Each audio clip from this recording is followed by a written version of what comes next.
Good morning or good afternoon, depending on where you are. My name is Alan Boyle. I'm a contributing editor at GeekWire, and I'm also the president of the Council for the Advancement of Science Writing, which is helping to present this Kavli Symposium on the science issues that journalists and scientists are concerned about.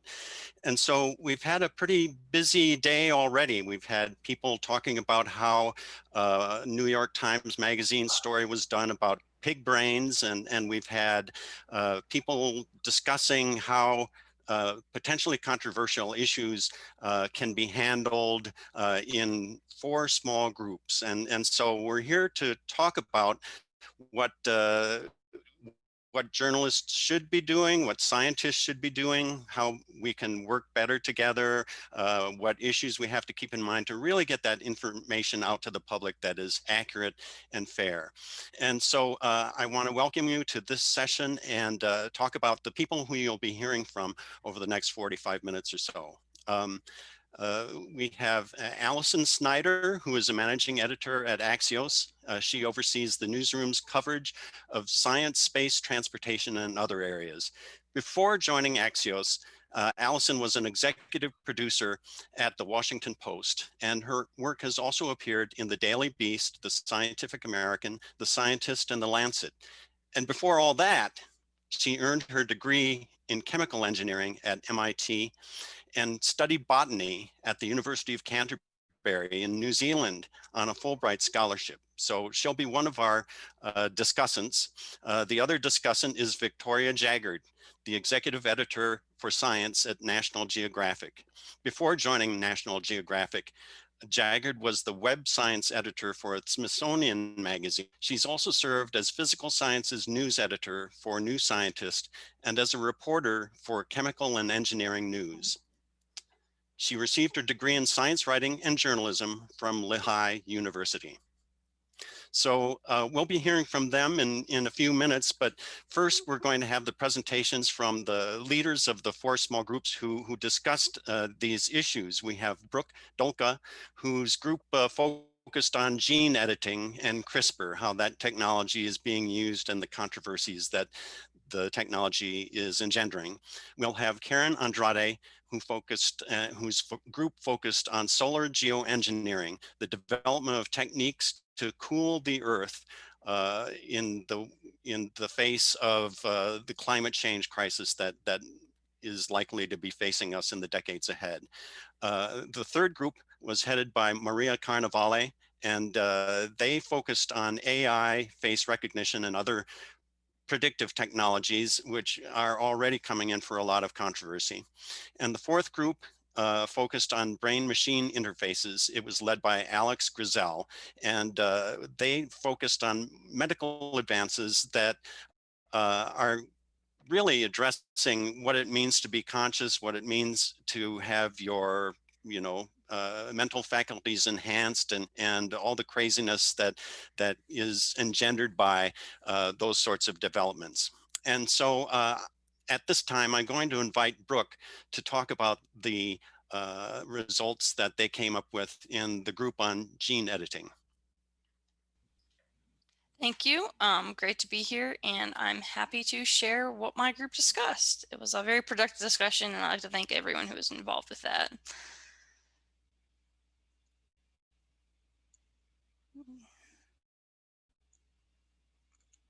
So as discussed, our group focused on the CRISPR-Cas9 system and gene editing implications and what we as journalists can do about that. So some of the issues and challenges we discussed included, well, first, CRISPR or gene editing, it's shaping the future. So what should journalists do when they are reporting on this topic in order to serve the public responsibly? Some general challenges we discussed is the problems with juggling what is real, what's happening within laboratories and hospitals versus the hypothetical applications. It's also important that we provide context for the readers about where the science actually is. And we also touched on headline writing, which should be interesting but not sensational. we after some really great discussion, we came up with a pretty nice list of guidance for journalists. First, consult a bioethicist. If you can consult a bioethicist, you should. You should also consider the population of the patient community that's being potentially targeted by a particular CRISPR study in order to understand their viewpoint on that gene editing. Another topic we discussed was addressing the limitations of CRISPR not throughout the story, not just at the end. Don't save this for the end, but kind of you address it throughout. You should also ask the researcher about the ethical implications of their work, as well as describe the process and the scientist's thought process, as we discussed quite thoroughly during the first session of today's workshop. We also discussed a lot about clearly articulating what is fact and data versus speculation. And when something is on the edge of possibility, you should get multiple scientific viewpoints to get at a central truth. And make sure something is scientifically legitimate before reporting on it. And I think this is one of the most salient points for me, is assembling your own peer review committee as a journalist in order to really vet the scientific research that you're trying to talk about in order to convey it best for the public. And finally, just a few other questions we considered. We talked about bioarchive. When is it appropriate to report on preprints? What information can and should be gleaned from them? What is the context for gene editing research? Is it justified and necessary for life? When do you cover fringe scientists versus people who fall within the norm? And we discussed a lot of other things too, but I think that kind of hits on our main our main discourse we had. So with that, thank you. And Thank you so much, Brooke. Now we'll go to Karen talking about solar geoengineering, another scientific frontier. Karen?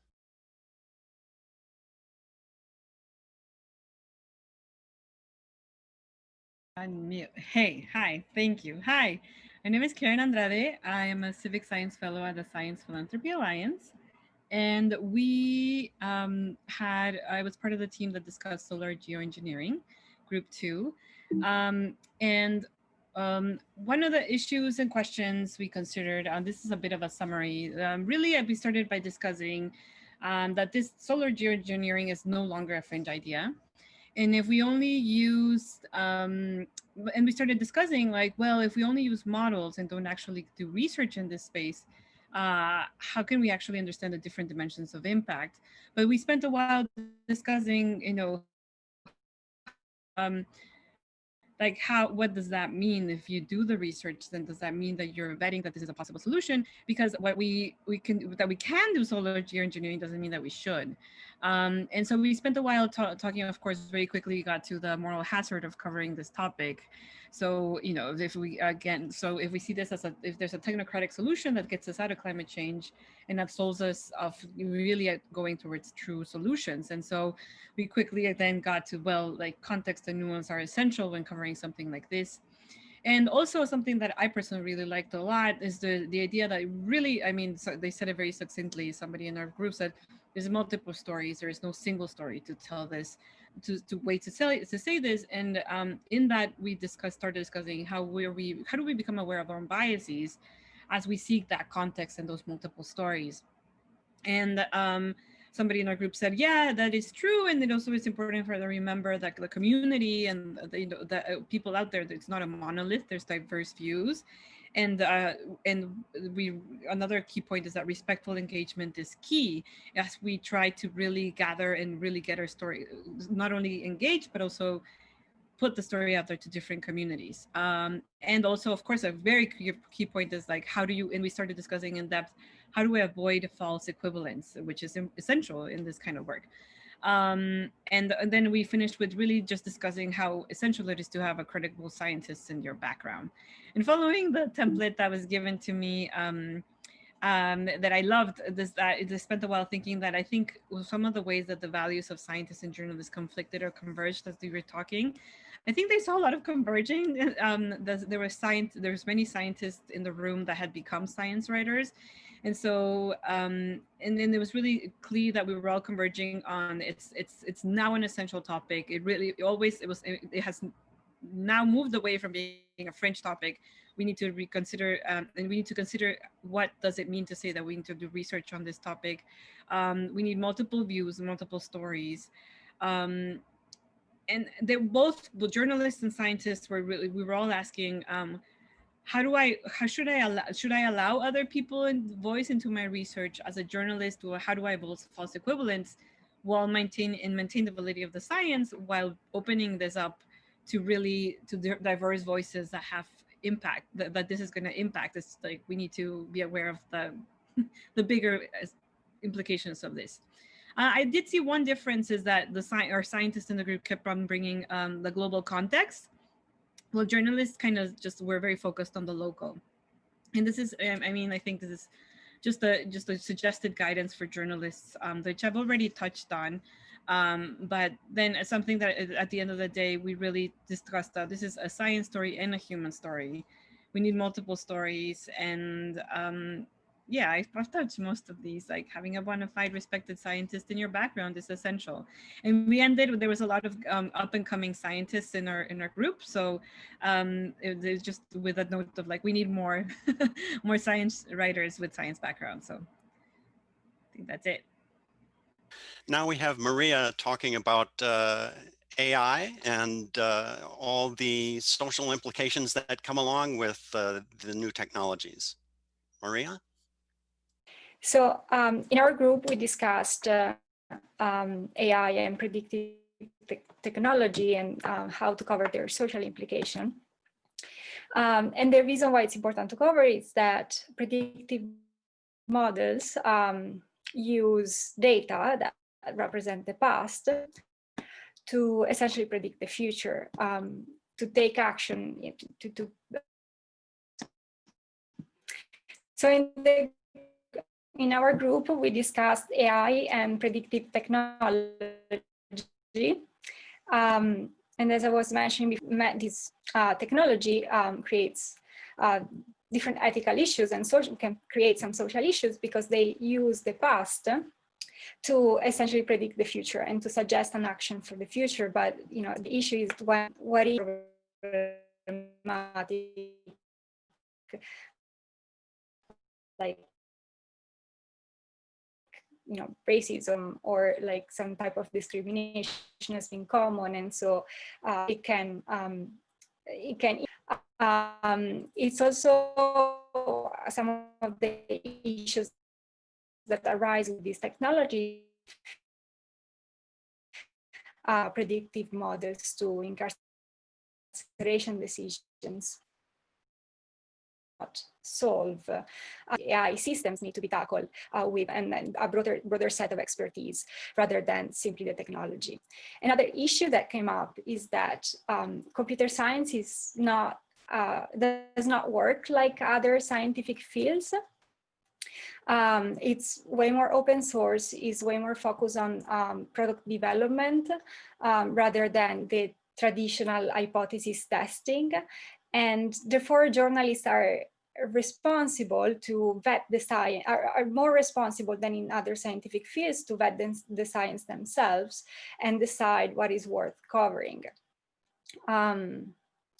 Another issue that came up is that science writers are often very much focused on explaining the science, that there is that educational role they feel like they need to fill.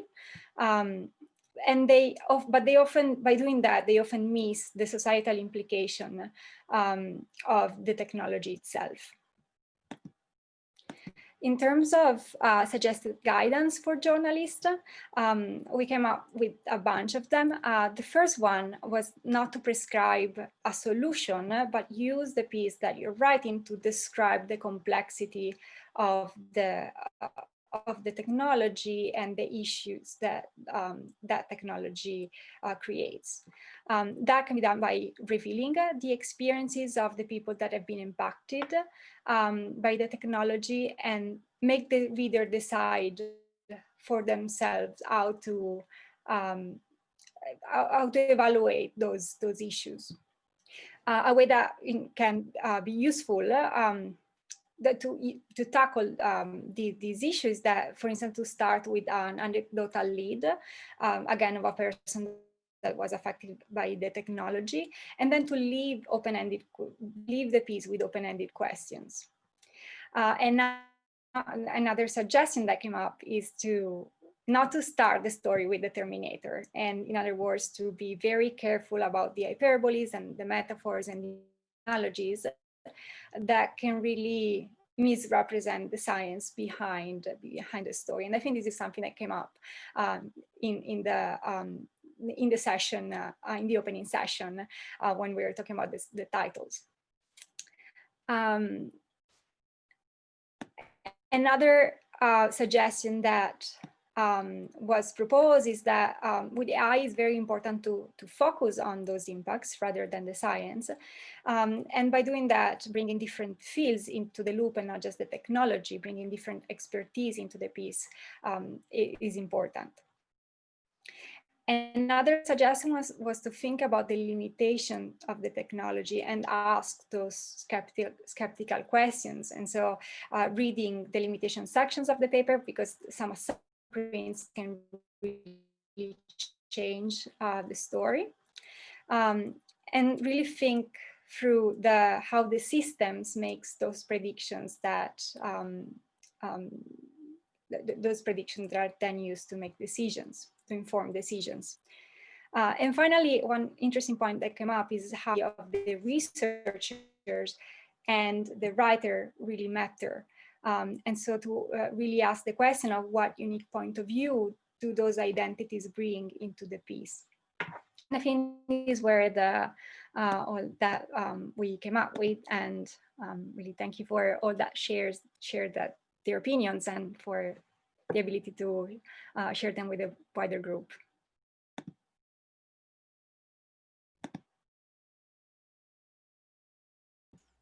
Okay, great. Thank you so much, Maria. Now we have Alex Grizel talking about brain-computer interfaces and the issues that are associated with that technology. Take it away, Alex. Yeah, hi, can you see my screen? Okay, great. All right, yeah, so we talked about brain-machine interfaces, and that can mean a lot of different things. Certainly Neuralink is one of the very popular ones being discussed right now, right? You know, bringing things into the brain to change the brain or to fix the brain. And you know, it certainly goes beyond Neuralink. There are many different types of mechanisms that we might be talking about there, and certainly many of them that might not even actually protrude the brain. So one of the things that we talked about was what all really fits in this category. As far as you know, general issues considered, really all of these overlap in so many ways that I'm just going to kind of bullet point them for you and put them together where they fit. Right. First is avoiding the neurohype, and what does that mean? Except for extrapolating a bit too far sometimes. Right. Mind control, whatever it might be. You know, how do we avoid that in our writing? And part of that, of course, is avoiding the sensationalism. But you know, how really do we balance the fact that maybe while this research with this particular interface system, maybe that does bring out some of this neurohype, but that might not have been the intention. However, as our scientists shared with us, it's very relevant to talk about these things down the road because the science is going that direction. So how do we balance the sensationalism and the neurohype with with the accuracy of the science, but also the excitement that this might bring for us going forward? How do we convey the science itself, the complexity of it? And certainly there are a lot that we could talk about this. But it seems to be one of the more difficult components that we found within our group. Conveying the stage of the science, and by that meaning, maybe how far into the science we are for the study itself, but also for the field. And one example that came up was, if you are reporting on a study that looked at maybe optogenetics in mice, how do you effectively convey that much of what the researchers are looking at in that situation, it's a very big extrapolation to go farther than that. So how do we consider and how do we convey, where the field is as a whole? Folding in the ethics discussion itself, given that the conversations are really just getting started by some of this research as it comes out. And how do we avoid missing the original mission of the research? I mean, this kind of fits into the sensationalism component as we found in our discussions. Is it mind control, or is it about helping people with communication disorders be able to communicate? So some of the suggestions that we found, and again, this is not really any particular order because they all overlap so much, maybe don't really try as hard to predict a societal response, particularly given that, some cultures may very well invite some of these, privacy related issues or whatever they might be. And certainly there are some folks out here desperate for treatments. And so it's not terribly useful to frame it just one certain way. Don't understand that people understand the implications themselves, and certainly that's a balance in and of itself. How do you convey that without assuming too much, right? But that also goes for the scientists, the interviewees. Maybe they haven't considered some of these from more of a public perspective. Don't assume that society, I think that might be a typo, but basically, we need to provide an opportunity for people to be discussing this outside. Interview. Certainly, bioethicists. We've kind of been hearing that across all the groups. It sounds as if that's a very good suggestion in many ways, because one of the things that we talked about was that there are gaps in understanding and there are gaps in communications. But bioethicists in many ways help fill those gaps, and so reach out to a bioethicist for an interview. To provide a little bit more perspective. Certainly other scientists, the more that you ask, the more you're going to fill in some of those gaps of your own understanding and think about the very challenges that other scientists are providing to these types of approaches. Kids, we had a suggestion. One of our members works with kids and works with journalism and teaching journalism to kids, and it kind of helped convey to us, or to me at least, that sometimes children will ask questions in a way that are far more revealing than we might think. And then certainly, and we've heard this repeated a few times too, ask the researchers themselves, whether that's about, what they think their implications are, but also where they think that this is taking it down the road in the future, and the question came up that resonated with me well.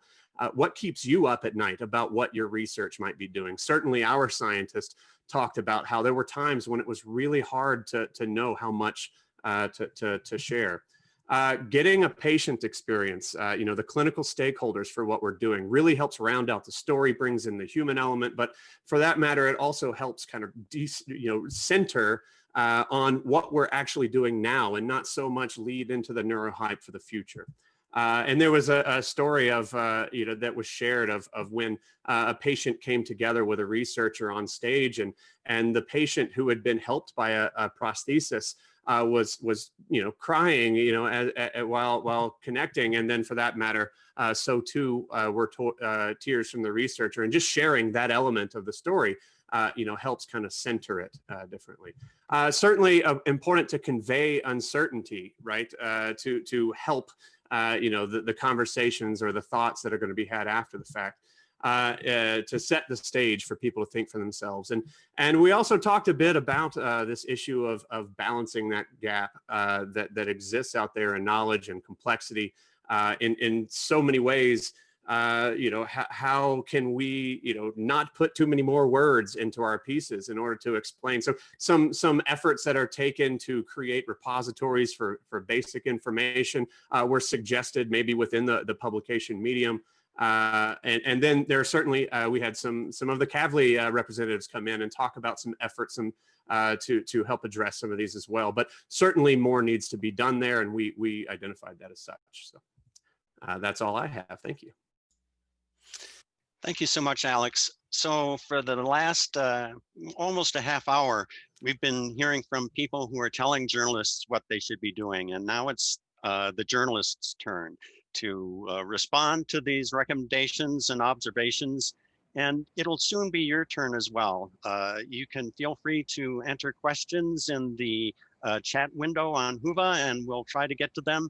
and turn this into I hope will be a great discussion. So with that, maybe I'll ask Allison to weigh in first, and then Victoria, and then we can just take it from there. Allison is at Axios, and Victoria is at National Geographic. So Allison, go ahead. All right, I'm happy to go first. There were so many good things that came out of that. I think the biggest one that sort of resonated with me and I think about a lot is this idea of conveying uncertainty. I think, you know, Axios has a unique style. So we write in, we include sort of bullet points with axioms about sort of to help people through a story. And I think with the science stories in particular, we will often say what's known, what's unknown, and really try to spell that out sort of very clearly. So that point particularly resonated with me. And I think along those lines, I think one of my favorite questions to ask of the people that I edit and of the researchers that I speak to is, you know, what's sort of the most robust finding here and what's the most tenuous one? So what's the one that you wouldn't hang your hat on or you wouldn't put your career on the line for in talking about it? So, and that's how that starts to really help unpack sort of what's unknown in particular. So those are my first initial thoughts. And that sort of seems to be one of the big pieces here. And I would love to talk more about we can come back to it, but this idea of focusing on impact rather than science, and how I think particularly there was a comment about how computer science is very different from other fields of science. And I think that's really interesting when you start to talk about reporting around things like AI and quantum computing. There are some major sort of, you know, those are very high, it can be very sophisticated technologies that people don't have, they're not tangible and people don't have just an inroad, particularly when you think about things like quantum computing. And so how do you, how do you sort of explain that, but also how do you explain the impact of that? And I think I would push back a little bit and say the two are kind of intertwined, but we can come back to that.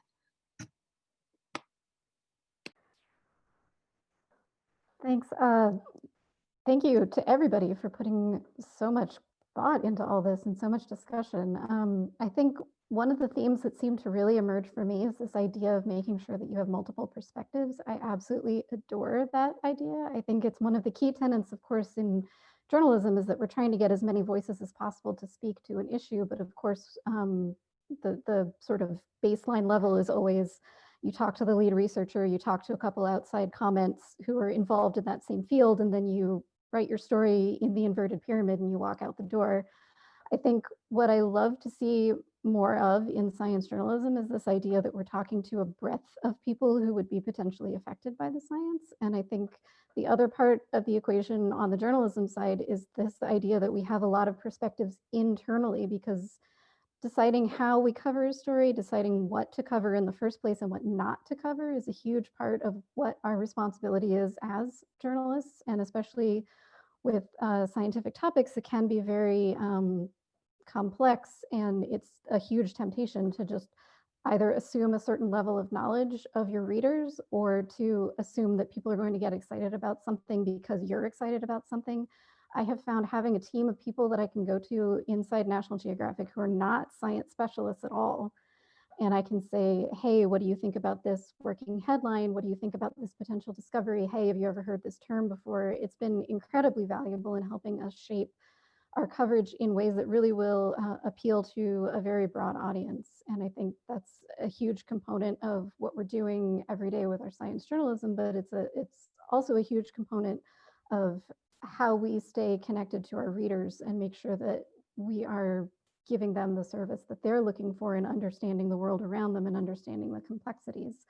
I think one of the things that I would personally push back on is I have a lot of strong personal feelings about whether someone needs to have a scientific background to be a science writer. I do not. I am a journalist first and foremost, and I've learned everything I know about science on the job.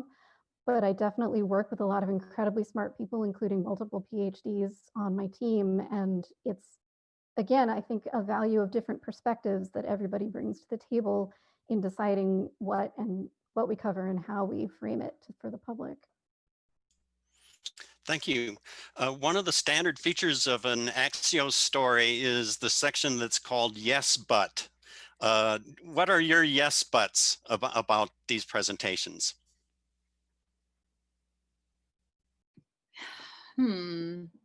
Yes, buts about the presentations. I have to think about that. Oh man. I mean, I think these are all really good guidelines and really good considerations, and I think like it does really capture all of the issues that you sort of face. I mean, I think you know, I think one of the things is time. I think we've talked about that actually a little bit this morning when they were talking about the other story. There was a discussion about like sort of how reporting time and editing and writing time and sort of how you balance that with you know, the extensiveness of what we're talking about here.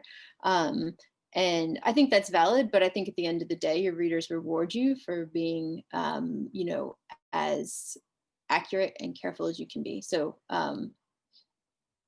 that maybe would be my one yes, but if I'm on the other end waiting for the story. But I think you can usually find a happy medium there. But let me think about that a little more too. Victoria, I know that National Geographic takes a longer look at things, and maybe not, you don't have a bullet item for a yes, but do you have anything that you want to add on that point of how the recommendations mesh with the reality of trying to turn out a publication every day?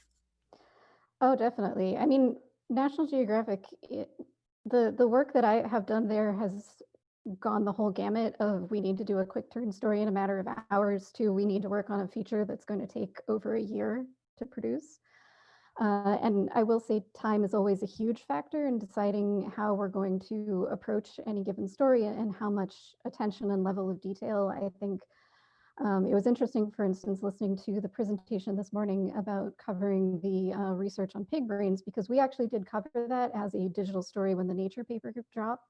And we were not able to take our usual character-driven approach like we would do for a magazine feature. So I was very jealous of that in the New York Times Magazine version. But we did try to do our best to cover, I think, a lot of the bioethics issues in particular, because I think one of the things we've noticed is that people are willing to engage on stories that have a little bit more complexity when it feels like there's enough of a conversation to be had. People love a good talker, basically.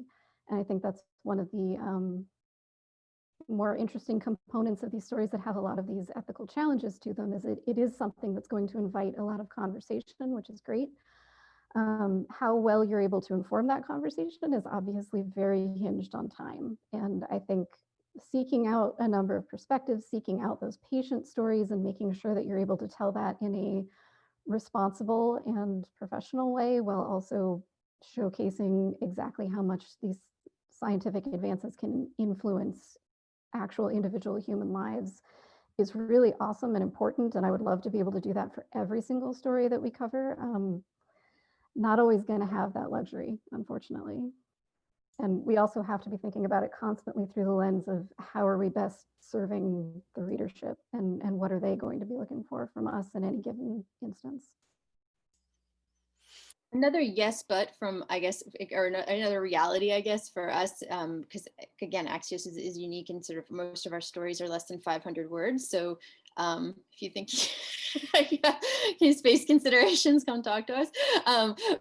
So there's a lot of space considerations, but I would say, like, I think like the stories that I would approach, how I would approach them through that lens would be that, you know, I would forsake details for really sort of hammering home what the ethical considerations might be of a story, what the impact might be, why it might matter. I think, you know, we tend to we don't really cover science or anything really in a narrative way, and so we would probably take out those details in place for you know, for this sort of discussion that we think, you know, again, sort of placing it in front of the reader and saying this is why it matters to you, or why it could matter to you. We'll get to some of the questions from the audience in a minute or two, but I wanted to ask Allison or Victoria if you had any questions specific to coverage area, whether it's gene editing or solar geoengineering or AI or brain-computer interfaces? Is there something specific about a field that takes special handling or that you wanted to address the group leaders about? One of the things that I hinted at it earlier, I think particularly for AI and well, especially for quantum computing, you know, these fields are so highly specialized and they are so, most of us did not take quantum physics, we didn't take quantum mechanics, and they're so far out of the realm of our everyday life that I often sort of struggle and wonder with, you know, what is the ethical responsibility in the sense of sort of how much we explain these, like sort of bridge that gap and explain these technologies and the science to people, to readers. So I'd be curious, maybe at that group, the AI group, I think had said something along the lines of like focusing on the impact rather than the science. And, you know, if which I believe journalism is in part to sort of hold people accountable, that includes scientists, I would say, you know, how do we do that if we are not quantum mechanics savvy people? So I think some of the things that our group came up with, it was essentially trying to describe not so much how the technology works, but what does it do? And that means essentially what are the outcomes of the technologies, the outputs of the technology, and therefore its social outcomes, how it's applied to a person's everyday life, or like how can it impact that specific group within society. And so essentially getting around that issue by refocusing the attention of the writer and of the reader. Does that answer your question? Yep, sorry. And if I could, I had a question for the team that tackled gene editing and CRISPR. Did any discussions come up about the issues around genetic determinism and trying to avoid making discoveries that are cool and exciting about gene editing seem like they could be fodder for people who are going to be thinking about stuff like eugenics or anything gross like that? We did talk a little bit about like some of the extreme types of examples of future CRISPR applications, such as like biowarfare, and but not so much genetic determinism per se. One thing that struck me was there was an example of a Russian scientist who wanted to proposed at least targeting genes that contribute to hearing impairments. And when this kind of got out, the deaf community did not respond well to it. And so I don't know if that exactly answers your question, but like just thinking about like, again, like from a patient's perspective is just because you can edit it, should you edit it? I don't know if that gets at what you're asking though. A little, yeah, I think that's actually an excellent example because it does showcase like something that a certain community would think of as a fault in the genes is actually then undercutting a complete culture, and that can be a problem. Exactly. So how do you, I guess, propose that scientists would try, or science journalists in particular, would try to deal with that? Like, are there ways of thinking about CRISPR or questions we should be asking whenever there's a CRISPR story in front of us? I think it might come back to getting multiple perspectives in a way. Like, what do other scientists think about this? What besides someone who like just the researcher who's interested in that topic? If we, as Alex had said, you know, interview, get as many perspectives as you can, and try to get some kind of central type of viewpoint on the subject, and to give a broad picture. And I think again, you know, getting back to the patient population as well is a great way to try to give a good picture of the topic. And again, like just because you can edit doesn't mean you should edit, but how does that relate to how just because we can cover it? That's what I'm thinking now. Awesome, thank you. Thank you. I have a story, just to be brief. My son is a researcher who specializes in CRISPR and in evolutionary genetics. And so one of the studies that he was involved in was looking at this big database of genetic information about British people. And they came up with some finding about how there was recent evolution, that some traits are, popping up with more frequency in the last 4,000 years. And one of them had to do with people having blonde hair and blue eyes. And so that the place where that generated the most chatter was on neo-Nazi forums. And so you really do have to be aware of the repercussions, especially in this super heated environment. And that goes for reporting on the pandemic and everything else. I guess that's just one more thing to keep in mind, is that there are political or cultural implications, and just thinking about who your sources are. For example, if you're talking about how a particular research affects the deaf community, you would probably want to talk with someone in the deaf community about that. But that's just the standard procedure for journalists who have enough time to do what really is the right thing to do. So we have a couple of questions. I can read off a question from Camille. The human element came up a lot today. Do we as a community think that we should do more to bring in the humanity of scientists we interview and the human impact? Are there successes or typical pitfalls on doing that? I guess I would address the journalists with that question.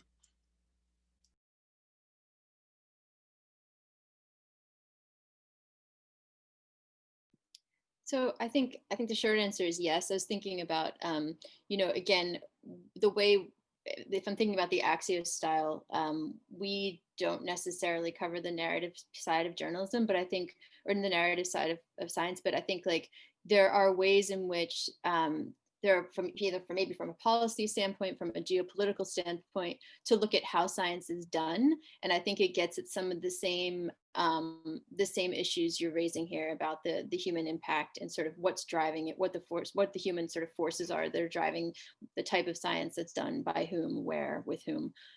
So that's a slightly different way. I mean, I think were I writing in another organization, absolutely. Like I think like the personality and character are very much intertwined with how science is done.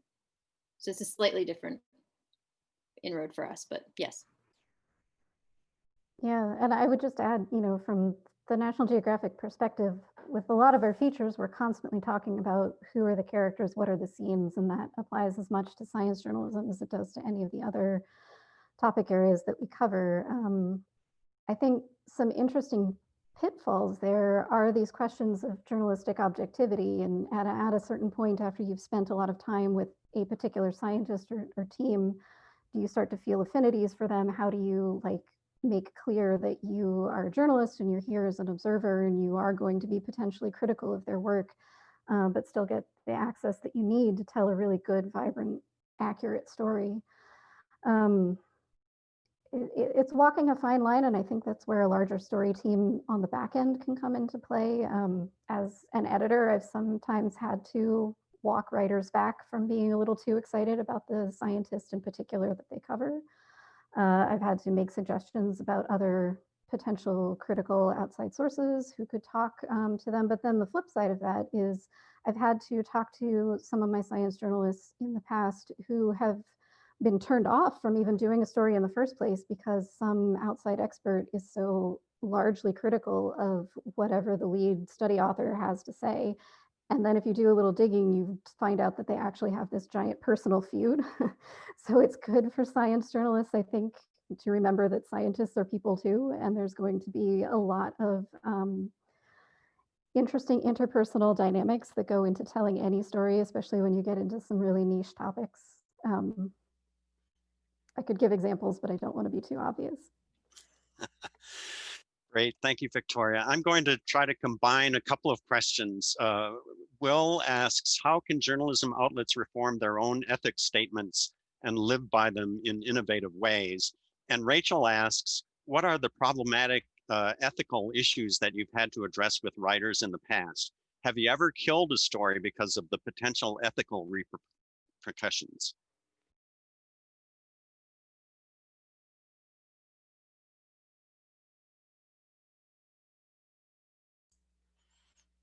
Maybe you haven't had to kill a story. Have you ever? I have had to kill stories before. I have not had to kill them necessarily for ethical reasons. It happens relatively rarely. Obviously, we want to try to make the most that we can out of the times that we've spent invested into a story. We'll try to make it work as much as we possibly can, especially with features where we've got a little bit more lead time to really put in that extra legwork and do the work that needs to be done to refine a piece. But I think it's an interesting question to raise, because I think ethical ramifications would be a good reason to kill a story. Like, I don't have any particular examples at my fingertips right now, but I do think that is something we need to constantly be asking ourselves. And if there is a story that is just, for whatever reason, not coming together in a way that is going to be ethically sound, I think that's a perfectly good reason to think about just not running it at all. I think there's kind of the follow-up question that would be, so many people are coming into the science journalism field from different walks of life. Maybe they've been scientists, maybe they just have been fans and find themselves in a position where they can have a blog and it catches on. And so some people might kind of miss that standard, journalism ethics course that you might see at a journalism school. Are there things that you do at your organizations, or maybe there are people we work with to kind of bring those ethical values of the journalism profession to people who are coming into the profession? Yeah, I mean, we have a standards editor who oversees a couple other copy editors and editors, and they sort of have their eyes on everything that we do, and they're accessible for our newsroom. I work with them a lot. They're accessible also to our news desk, which tends to be younger reporters who are, I think, as you say, this is maybe their first, or one of their first jobs, and so they're accessible to them. We have a standards newsletter that they create every week. They take on different topics and they sort of disseminate that to the newsroom. It's super helpful. It could be anything from language to sourcing to, I mean, you name it, any sort of ethical issue that comes up. And I think, like, I don't know, I mean, for me, the thing that I always come back to is, like, I try to put myself in whoever's name is on that page. I try to put myself in their shoes for a minute, and how would they want to be treated? And the answer is everybody wants to be treated fairly. So I really try to sort of take a pause and bring back to that every time.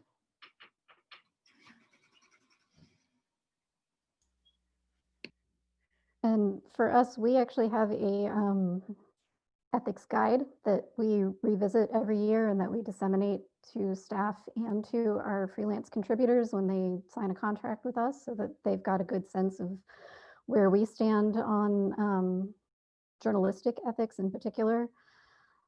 The guide helpfully covers general staff issues as well as specific to journalists, what the expectations are for ethics and behavior. So I think, it's something we're all trying to keep top of mind, obviously, as we've got new staff coming in and we've got people who need to be trained up on what some of the best practices are.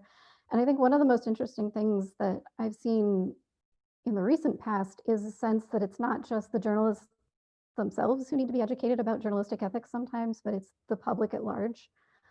As much as we bemoan the public at large not sometimes seeming like they have a lot of basic science literacy, it seems to me sometimes that there's not a lot of basic media literacy either, that people don't fully understand what journalists are actually trying to do and how they are supposed to behave when they're collecting information for stories. And I don't know if there are ways that we can try to be better about making sure that people know things like, no, we do not pay sources to talk to us, and we have all of these rules about financial disclosures and conflict of interest that actually do come into play on a daily basis in our work. But yeah, that's maybe a bigger ask than we're trying to accomplish here. For the last question, I'm going to try another twofer. Mel asks, how do you describe what scientists do to journalists who never have been researchers? And Jenny asks, how do journalists explain how we research and write stories for scientists unfamiliar with the process and practice of journalism? So that's how you get the journalists and the scientists together and have them understand how they work and explain that to the public as well, the process of journalism.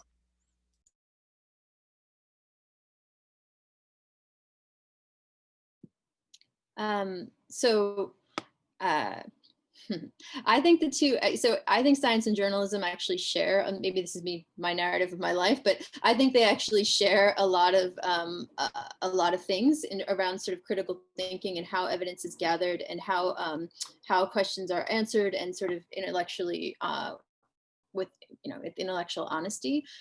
So I oftentimes, like, I think if I'm asked these questions, I try to sort of draw the comparisons and also sort of explain where the like you say, the convergence and the divergence between the two. But I do think they maybe overlap more than people think in terms of how the craft and the work is done. So in some ways, I think it can, well, I think they overlap a bit. Sorry. There you go. I ditto. I think that's an excellent way of putting it. There actually is more in common than I think we like to think there is when it comes to how we approach the work that we do every day. We are trying to be accurate. We are trying to have context and nuance. We are trying to be skeptical. And I think there's definitely a lot that the two fields can share and can see in common with each other. That's really great for us to be able to bounce off of. I don't know, I guess it seems like there are plenty of research institutions that have now communications training and advice for scientists for how to interact with the media, which I think is also a really great thing if organizations offer that. If you're working for a research institute or a university and they're able to have someone in the comms office give you some tricks and tips and tricks or pointers on how to talk to the press, that can often be helpful. And then organizations like NASW, where we can come together with scientists and journalists and have these craft discussions, I think are also really great. So the more that we can try to understand each other and what we're trying to accomplish, the better for sure. Well, this has been great. We're at the end of our time, but I want to thank Allison and Victoria, and of course, Brooke and Karen and Maria and Alex and all their groups for putting so much work into this. I do want to let people know that we will be posting the videos of the opening and closing sessions of this Kavli Symposium by the end of the month, and we are planning a written report that will share more of the insights from the discussion groups. There's a Whova chat window that is part of the Whova interface, and at some point there will be a very short, there will be a link to a very short survey about this session, and we would love to have your feedback about the session, how the day went, so we can make it better next time. I want to give, I've got a list of people to give thanks to because it really does take a village to put something like this together. Thank you to Robin Marantz Hennig and Carol Rommelfanger for conceiving and moderating the amazing opening session that we had today. Roz Reed and Sylvia Cantor from CASW have really done a wonderful job of putting this together and making the trains run on time, figuratively speaking, as well as Ivan Amato. Thank you. These folks not only put the session together pretty much, but also organized the small group discussions. All the panelists and the participants in the discussions, thank you so much, and the scribes, and especially the Kavli Foundation. Brooke Smith and Stacy Bailey of the Kavli staff did wonderful work in really challenging us to create today's program and for making it possible. And I really do hope that we'll be able to follow up on this at future science writers meetings.